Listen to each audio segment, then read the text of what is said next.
to be here, sharing the good news about Christmas. And I wonder, what was the best gift that you put down when you walked through our doors this morning? Were you the person that put down a private island? That would be pretty awesome. Or the big one was hope. That's a really good one, isn't it? We all need hope at Christmas. Now, if anyone has something to say about the best gift that there is over Christmas, it's Hollywood. Because according to Hollywood, they keep telling us the same message about Christmas year after year.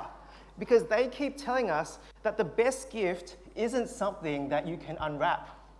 It's not any physical gift, not even a private island.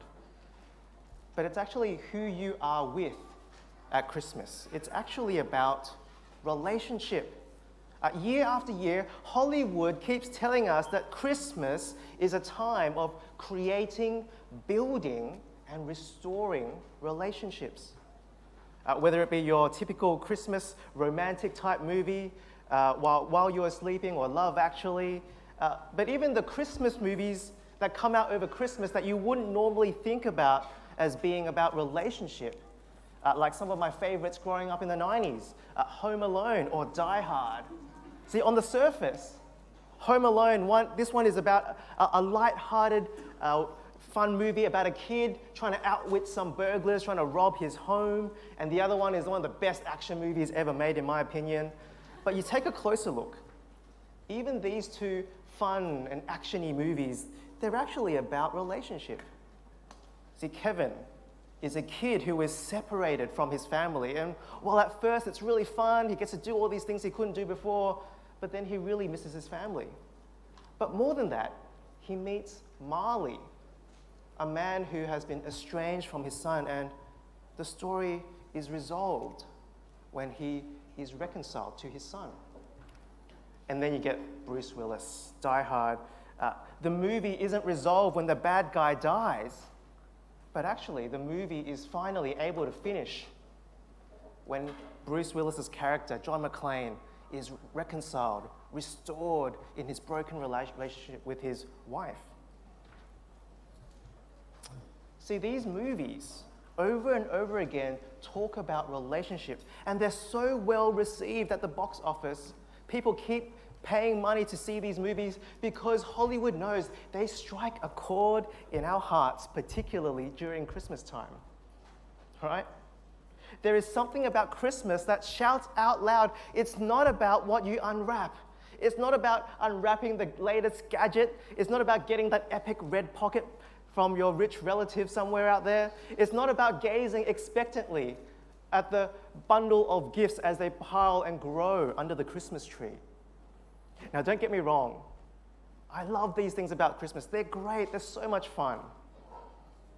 But I think instinctively we know that's not what Christmas is about.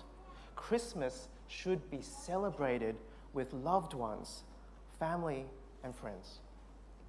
And so I wonder for us, if that's why we're here today, stepping into perhaps a church building for the first time in your life, because someone close to you, someone dear to you, has asked you to celebrate Christmas together with them, with us.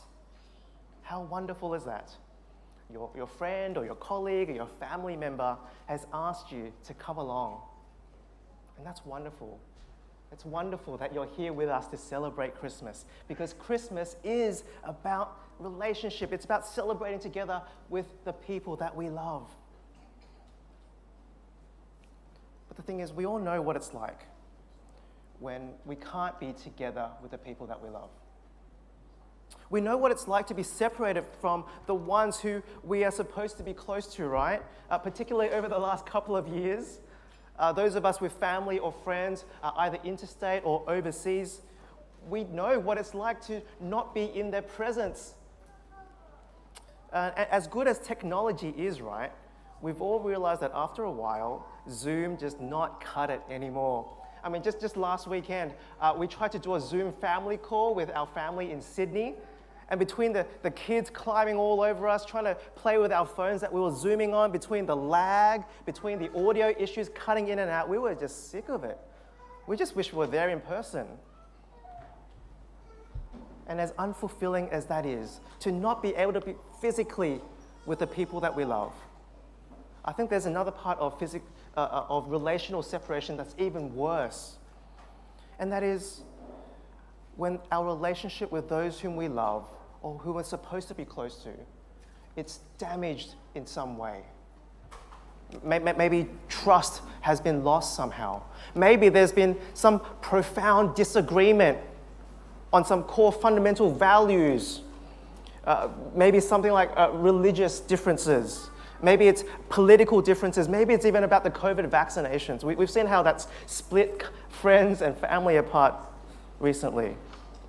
Maybe it's on how you're supposed to discipline your kids or not discipline your kids.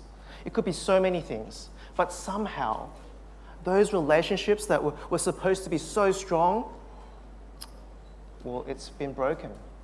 You're no longer on speaking terms with each other anymore. Have you guys felt that before with someone that you love? If you have felt that, then you know that rift, it just keeps gnawing at you all the time. It makes you feel empty, right? It makes life feel like it's meaningless. So even if you unwrap the best present that there is, right? Getting that gadget that you always wanted, but you're out of relationship with the person that matters most in your life, well, you just don't enjoy that anymore. It makes you feel empty. We've all felt that before, right? But here's the thing. If that's the case, what happens when an even more crucial relationship in your life has been damaged? And you might be thinking, what relationship could you be speaking of that's more important than family and our loved ones? How about relationship with God? Relationship with God. That might be a really odd thing to suggest, I'm sure, for some of us sitting here. But let's just think about that. If our relationship with God is broken, could that explain why so many of us walk through life as if something is just always missing, though you can't quite put your finger on it? That even if and when you get everything that you ever hoped for and dreamed for, your dream job, your dream career, your dream car, house, that perfect spouse, and all the kids that you want, you get all that, but then somehow you're still left a bit empty, right? Have you experienced that before? Getting something you've been longing for ages, no matter what that is, but when you finally get it, it just feels a bit underwhelming? Could it be that our constant dissatisfaction in life isn't because we don't have enough stuff or the right stuff, but it's because we're missing an important relationship in our lives, relationship with God. Now you might be thinking, hold on a second. What does that even mean, relationship with God? You might even have any category to put that in. It's not something you can even conceptualize or think about in your mind, because what do you think about when I ask you to think about God? Do you have in your mind some really big, really old man sitting up there somewhere on a throne in the clouds, and when you picture him, maybe he's angry, he's distant, you can't relate to him. Maybe he's just sort of some impassionate judge, just always calling you out on things. Is that your idea of God? Or maybe you have in your mind a God that's not even personal, right? He's just some sort of disembodied spirit floating out there. He's just there. Or maybe he's some sort of impersonal force that just permeates the universe in a very Star Wars-like fashion. Or maybe you look at the world around you and you think, God isn't all that great. Look at all the suffering in this world. Look at all the pain and the misery. If this God exists, he must not be very powerful, right? Or if he is powerful, then surely he doesn't care about all the suffering in this world. Is God distant? Is he unrelatable? God doesn't care about me at all? Is this how you feel about God? Well, friends, this is where Christmas comes in. This is why Christmas is so good. This is why Christmas has been celebrated for 2,000 years and counting. Because at Christmas time, we celebrate God stepping into our world. God enters our world as one of us, as a baby, just like we all went through. Because in a very real place, at a real time, 2,000 years ago, in a little town called Bethlehem, on the other side of the world, God steps into our world as a human being. And what makes Christmas so good is that no longer do we have to wonder, is God even there? Does he exist? Does he know I exist? Does he care about me? Does he care about my suffering, my pain, my loneliness? Is he even real? Because at Christmas, we are told, yes, God is real, God does care about you, and God loves you. How do we know this? Well, God cares so much that even though all of us, in some way or some form, we've ignored God in our lives, even though our relationship with God was broken because we didn't seek God, we've ignored him, we didn't care about him, we didn't listen to God, we didn't seek God out. But at Christmas, God seeks us out. He comes as one of us, enters into our world to save us. Right? If you were there 2,000 years ago, you could have laid eyes upon the baby Jesus. If you were there 2,000 years ago, you could have reached out your hand and touched God in the flesh.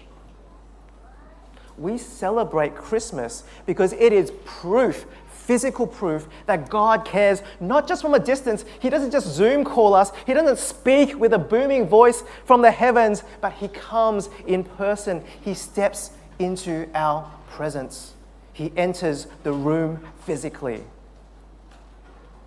And see, that love goes beyond just coming to hang out with us, right? But Jesus, this baby, would eventually grow up and would give his life for us.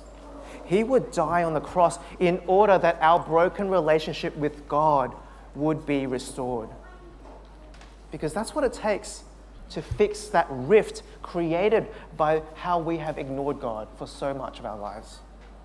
It takes someone perfect. It takes God himself dying on the cross to restore us back so that we can be welcomed back into God's family. The restoration of that one relationship that we need the most. All we need to do is to accept God's gift.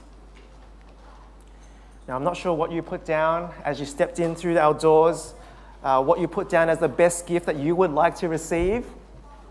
But as you walk out today, my hope is that you would take notice of God's perfect gift for you this Christmas. Because God cares for you deeply. He loves you. God is not a distant God, but he has already drawn near. We know that because God came in person. And so come, this Christmas, come and see God's gift for you. Come and see baby Jesus lying in a manger, God in the flesh, come to dwell with us, to be with us. And so that we can have intimate relationship with our God. Merry Christmas, everyone.